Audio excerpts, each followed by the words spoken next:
Welcome to Grasshopper Labs. In this video, we're going to be routing our trucks, setting and broadcasting our timeframes, and assigning our carrier and driver. What we want to do is select our last mile tab on the left-hand panel. In the top middle of the screen, we want to select our calendar view.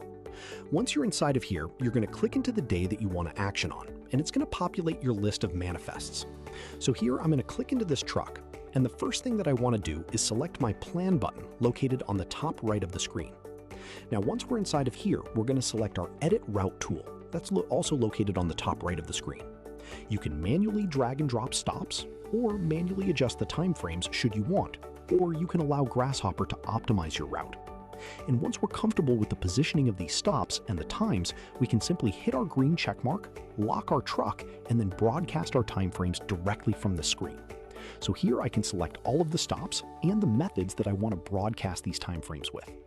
Now, once I broadcast those timeframes, I'm going to click back into my truck, and the last thing that I need to do is assign my carrier and my driver.